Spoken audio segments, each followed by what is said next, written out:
Miami is one of the principal branch offices for what can be called Cocaine Inc. It's got to be 4 or 5 times as much cocaine as we've ever seen before. The drug has killed at least 34 people just in South Florida so far this year.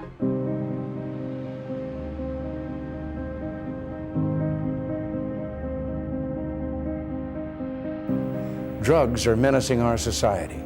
They're threatening our values and undercutting our institutions. They're killing our children.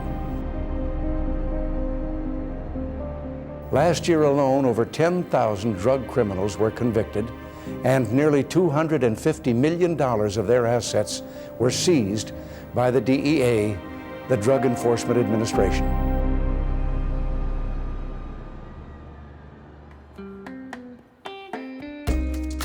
"210 miles off the coast of Florida sits this little hook-shaped island in the Bahamas. The name was Norman's Cay. Norman's Cay is a location that has always fascinated me. Maybe because of its amazing beaches? Nah. Perhaps its crystal clear lagoon? No again. How about the fact that 80% of all the cocaine brought into the US passed through this tiny little island in a 2-year period? If you're too young to remember, forgive me, because I'm too young myself. But the 80s was a pretty wild decade. Coming out of the oil crisis recession of the 1970s, all was looking positive for the 1980s, a time of excess and consumerism. People dreamed big in the 80s, and it was definitely a period in time that would change us forever. We would also see the rise of cocaine. The drug that made you feel like you were moving 100 miles an hour standing still, perfect for staying up all night and partying. Celebrities took it, rock stars took it, athletes, even on Wall Street. They say timing is everything, and timing couldn't be more perfect for one specific person. A man by the name of Pablo Escobar. Pablo Escobar ran the Medellin cartel from 1976 to 1993, and while at the top, supplied 80% of the cocaine smuggled into the US, and was apparently worth $25 billion by the 1990s. The logistics of smuggling drugs into the US was ever-changing and quite difficult as time passed.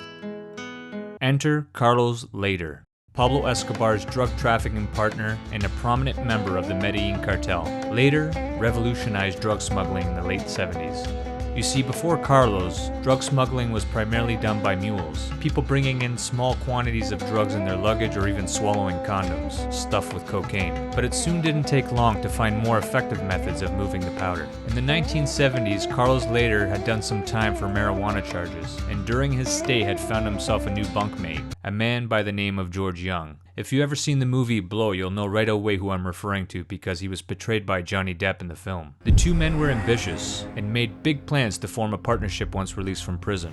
George had convinced Carlos that using their own planes was the way of the future. It was time to think big. And it's not like smuggling cocaine by aircraft was a new concept. The Medellin cartel had smuggled by plane before. The problem was Colombia was just far enough from the US that no private plane could make the trip without having to refuel. Customs and the DEA were well aware of this and would be ready to make busts the minute planes would land. This is where Norman's Cay comes in.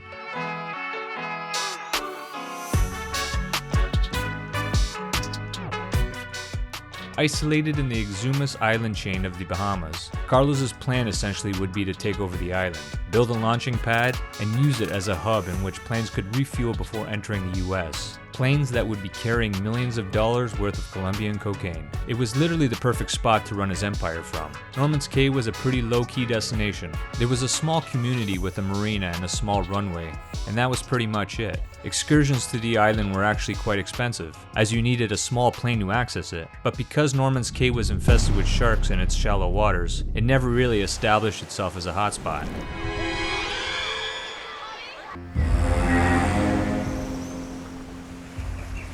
When Lehder landed on the island in 1978, he had actually introduced himself as Joe Lehder, not Carlos, and had told the handful of residents on the island that he was a potential island developer. A very strategic approach from the usual hostile takeovers you would expect from people in this line of work, I guess. He had also purchased a beautiful beachfront estate that he called Volcano, a house that still stands today, I believe. Well, the shell of it, I guess. After settling in on the island, Carlos would soon set his plan in motion. He would begin paying the Bohemian government to turn a blind eye to his drug smuggling activities. At this time, the Bahamas had a reputation of being very corrupt. In fact, the Prime Minister was known to have visited the island several times while Carlos was there. so this was perfect for Lehder. With the Bohemian government in his back pocket, he essentially had full control over Norman's Cay and became a presence on the island.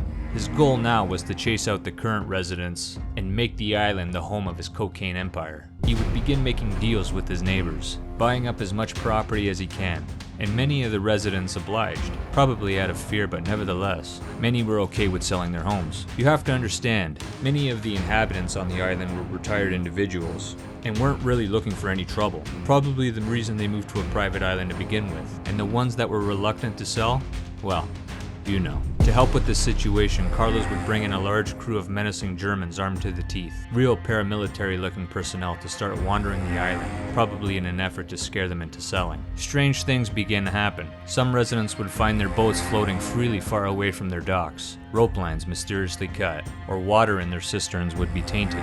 Even one instance of someone's dog being found floating in their water cistern, allegedly. But the definitive moment when the residents knew the island was no longer safe was when a body was found mysteriously murdered on a yacht. Lehder would eventually be successful in paying or forcing the local population to leave. He now had full and total control of Norman's Cay. From 1978 to 1982, this island was the Caribbean's main drug smuggling hub, a hideaway and a party playground for Carlos and his associates. Construction gear would also be imported to the island to construct things like aircraft hangars and storage units. He would also expand the runway airstrip to 3,300 feet to allow all sorts of aircrafts, fully loaded with cocaine, to land safely. Planes coming in from Colombia, of course. Once on the ground, the product would be reloaded into various smaller aircrafts and then distributed to locations like Florida, Georgia, Texas, and the Carolinas. Lehder's method allowed traffickers to move unimaginable quantities, big numbers. Carlos was believed to earn between 250 to 300 million every year when the island was operating at its peak, wealth that would eventually mount into the billions. And they played just as hard too. They would routinely throw cocaine and booze-fueled parties that were that of legend. Lehder would fly in hookers by the plane loads and host these massive orgies that lasted for days on end. People would be seen wandering the island butt naked, have these huge bonfires on the beach, all while blitzed out of their minds. Carlos and his associates were living like rock stars in paradise. But like they say, all good things must come to an end. By the mid-1980s, the US finally got wise to Lehder's transport routes and also started putting some serious pressure on the Bohemian government, strong-arming them into cracking down on the drug-related activities taking place on Norman's Cay. Carlos was essentially told to leave. Between that and the pressure on the Medellin cartel at the time, Carlos Lehder's partners may have been the ones that pulled the plug on Norman's Cay. Sort of a mystery. Authorities would eventually raid the island right around this time, but Carlos would be long gone, of course, leaving Norman's Cay virtually destroyed. His house he called the Volcano was found burnt, along with other homes on the island. Bullet shells scattered all over the place, and crashed planes. This is actually one of the reasons I would love to visit Norman's Cay. There are dozens of videos on YouTube of people exploring the island and its remains, and I hope to do the same sometime soon, perhaps after this crazy pandemic. And remember how I had mentioned Lehder intimidating and pretty much forcing people to leave the island during his rise to power? Well, there was one individual by the name of Richard Novak who stayed defiant against Carlos Lehder and refused to leave. He was a marine biologist studying the waters and also the sharks around Norman's Cay. In the beginning, Carlos and Richard were actually close, but as the cocaine operations grew on the island, it was clear to Novak that something wasn't right, and with no help from the authorities, Richard E. Novak would take matters into his own hands. If you guys want to know more about this story, I would recommend reading the book Turning the Tide, One Man Against the Medellin Cartel. A great read. It's just another moment in time. Anyways guys, thanks again for watching this video of Lost Memories. And if you guys have any certain videos you would like to see, leave it in the comments below. And as always, don't forget to subscribe to my channel and hit that notification bell so you don't miss any content. Thanks peeps.